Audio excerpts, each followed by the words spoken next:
This is a impromptu coffee and tea without coffee and tea, but we are in nature. Yay. And this is our second outing in nature. In over 2 months. 2 months. Amazing. So we thought we should share the scenery with you all who are in your homes, maybe even stuck in apartments somewhere. Or maybe outside, hopefully. Yes, but especially for those who cannot be in nature, we dedicate this environment to you guys. Hoping that you're all well, safe and sound and healthy. We decided to talk today about, how would we title this? Evolution of voice. And staying true to yourself. So we were talking in the car and I was asking Mark about artists who have found their own style. I'm not a fan of that word at all, but I like voice. Voice, yeah. Mm-hmm. Style is something that we hear also very often, though. Right. So artists who found their own style and have been working in a certain way for many years, maybe, and then decided for whatever reason, because it was just time, or they were intrigued, or something happened that moved them into a different direction, and more or less changed their style or their voice, and maybe lost approval of their audience, of people who appreciated their work until that point. So, your thoughts on that? Is that a good thing? Is that a bad thing? How does that work? How do we, once we find the style and once we establish ourselves as an artist with a certain voice, how do we make that transition if it's something that is calling us to do without hurting ourselves? I just thought of something that was actually one of my mother's favorite sayings to all of us growing up as kids. And that is something we've all heard: to thine own self be true. And I think this covers that. So when Maria asked me this question in the car, I smiled because I like this conversation lots. It's you could spend a long time talking about this. But what came to my mind immediately was this artist, Philip Guston, and his journey. And there are really two great books on Philip Guston. One was written by his daughter. It's called Night Studio. I really recommend it. It's a great read. And the other one is a biography by Dora Ashton. But in the book by his daughter, Night Studio, she explains how in the 50s and the 60s, Philip Guston's paintings were extremely popular, and he was one of America's most well-paid and celebrated artists of his time. And he was making these beautiful abstract expressionist, kind of impressionistic paintings, and he was extremely popular. But in the evening, according to his daughter in this book, he would make his way out to the studio late at night, and unknown to anyone, he was making these very simple drawings with ink, oftentimes with ink and brush or just black ink or black paint, of really sort of dumb, cartoony shapes, like a light bulb suspended or an open book or a hand with a cigar, because he used to be an illustrator back in the day. And this was just stuff he was compelled to do, on his own. Anyway, eventually these became paintings that were kind of cartoony, but he kept it to himself for the longest time. Hold on. Give me your hands. You're touching the face. Touching the face. We're touching the table, touching the face. COVID-19. Don't touch your face. Anyway, the point of the story is that he would steal away into his night studio and do work that was very separate from what he was known for. Work that was probably would not be appreciated by the larger audience. And eventually he decided that that was going to be his work, that he was going to abandon the previous style, if you will, and do exclusively these paintings that were cartoony in nature. And the point of the story is that he was abandoned by practically everybody. his dealers, his colleagues, even close friends, they were going, "What are you doing with these stupid cartoon paintings?" And he was on top of the heap one day, and the next day, because he was true to his voice, he was feeling a compulsion to do a certain thing, and he did it. He paid a dear price. Eventually, he was recognized for these paintings, but not by the As same, many. not nearly as many people, even to this day. So he comes to mind, and then But do we have an insight of about how he felt about all that? I'm sure that at the beginning, when everyone abandoned him, he was not happy about that situation, Yeah, it's hard. and he had to have struggled. Then you compare that to other artists, and I mentioned this guy Lichtenstein out of the 60s and 70s, who did a style that he remained true to for decades. And I don't know, I've never been a big fan of Lichtenstein because I always felt that he wasn't pushing the envelope. But the argument could be made for someone like Morandi, who also stuck with a certain style, a certain way of painting, a modality. And, then I'm wondering, well, is it because I prefer Morandi and not Lichtenstein? Because the same argument could be made to Morandi. It never really changed much. So I think the issue, and I know that the issue is such that, speaking for myself, I can remember a time when I was in the studio. This is back in the 80s, and I was showing with Michael Dunev, and I remember working on a painting. It was a 4x5 foot oil painting, and I liked it very much.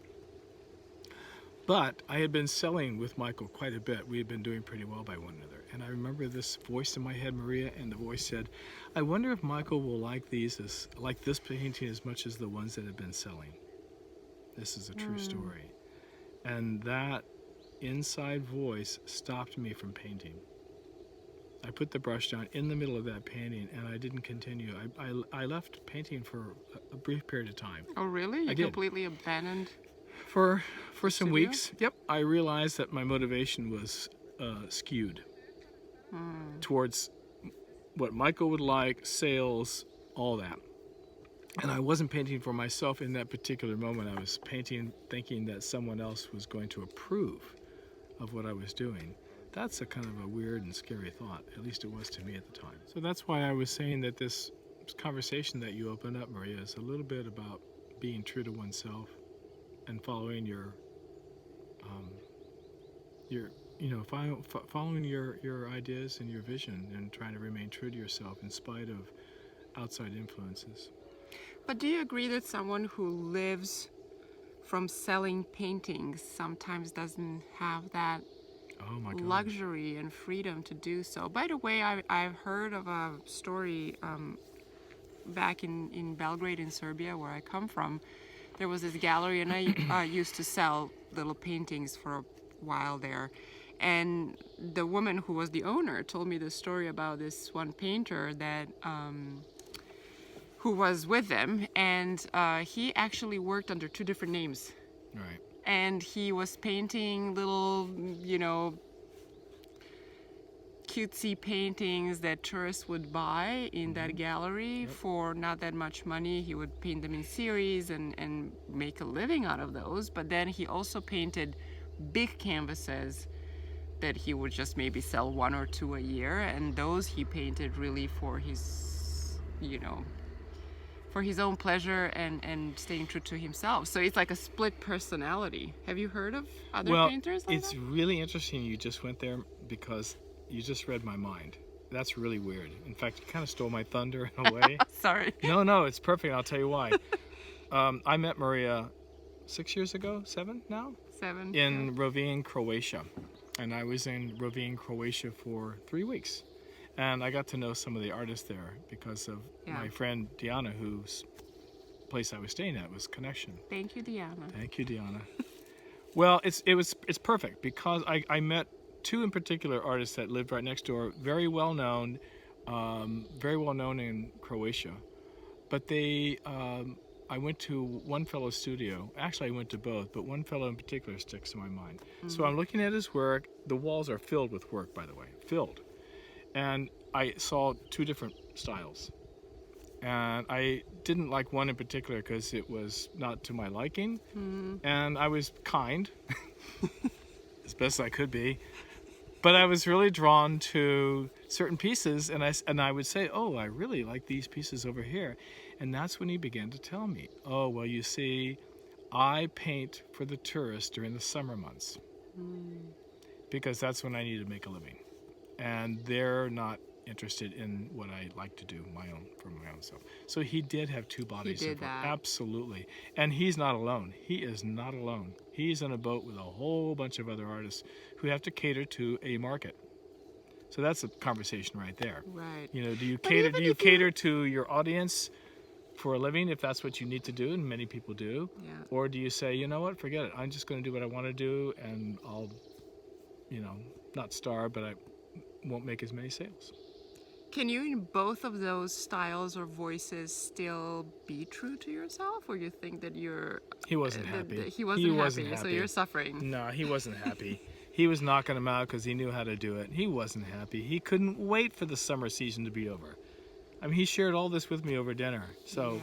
no, he wasn't happy. And I'm sure that other artists in that same boat that have to do a certain kind of work that's not really their calling, you know, they're not, maybe they're content, but are they, I don't know, truly satisfied? Nourished. Nourished is a better word, thank you. Yeah.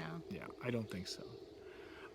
And, you know, getting back to the original notion, if I'm not just popular, but let's say I'm an artist who's doing well because I paint stripes. That's my thing. I'm a stripe painter.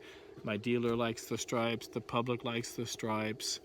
That's what I've been making money. And then all of a sudden I go to polka dots one week. My dealer's not going to be happy Right. if I'm doing well. And maybe people don't like my polka dots. Well, can your audience be educated though to like your polka dots because it comes from you as an artist, because Maybe. they like your work because it's authentic to you, and they are connecting and feeling something that comes through the work as part of your soul? And if you strip yourself as an artist of that soul because you need to stick with the stripes, can you train or educate the audience that, hey, I'm not the stripe person anymore, now I do polka dots, but it's still me, and if it shines through. But I don't see that as the job of the artist. I don't. I see that that's not his or her job. What this really comes down to, I think, is one very interesting question, which is another topic, or the same topic. Who is your audience, and do you frankly care? Do you care who your audience is? Some people really do. They care who their audience is, and I'm not saying they cater to their audience, but they have their audience in mind. You know, maybe if you're a figurative painter, your audience is going to be broader and deeper than if you're an abstract painter. And if you're an abstract painter and you want to be a minimalist, then you're narrowing that audience even more. So then if that's an issue monetarily in the marketplace, that's a decision. Right. It is. It's a new arena, new direction. We have someone walking by. All during We're on this beautiful trail right near Martinez, by the way, that we've discovered for the first time. It's really cool. Yeah, and not that many people. Not that many That's people. really nice. So does that make sense? That idea of Yes. the audience and whether the audience is really that critical? Yes, I'm gonna make a parallel with what I recently heard from my yoga teacher again, because I think it really fits into this. And she said that sometimes when you have a need to do something or to follow a certain path, you have to be aware and ready that if you want to satisfy that need, your life might completely change and you might not like the change. So, in a way, this is it. If you really want to stay true to yourself and follow your artistic path and follow your voice and your soul and the way you express it, you might need to be prepared to face the fact that your life will change in a way that it's not comfortable and you might not like it. I just thought of Vincent van Gogh, who wrote about this in his letters to Theo. He's kind of the poster child for what we're talking about, because he knew that what he was up to was not stylistically acceptable or even understandable at the time. And he even writes about the very thing that we're talking about. And he thought it was more important to stay true to what he wanted to do than to worry about the marketplace, which is a really interesting. That's another conversation. Worrying about the marketplace. But it's connected in a way. It is very much connected Yeah. in a way. In fact, then the conversation steers over to art as a commodity. And does that fact, that art as a commodity, how much does that factor in to the studio practice? And the book written by Lewis Hyde, The Gift, addresses that very well. Very well. That when art becomes a commodity and the artist knows this, how much does that affect his or her mindset in the studio practice? Right. It's huge. It's a Are you huge still issue. making art? Of course you can be, but are you still making art that feeds you and not just your pocketbook? Yeah. Yeah. Which is why, frankly, I'm so fortunate that I teach for a living. I have colleagues who I know have to depend, not have to, they chose to survive on the sales of their work alone. Fortunately, they're really good and they love what they're doing. And so there's not a conundrum there. There's not a struggle there.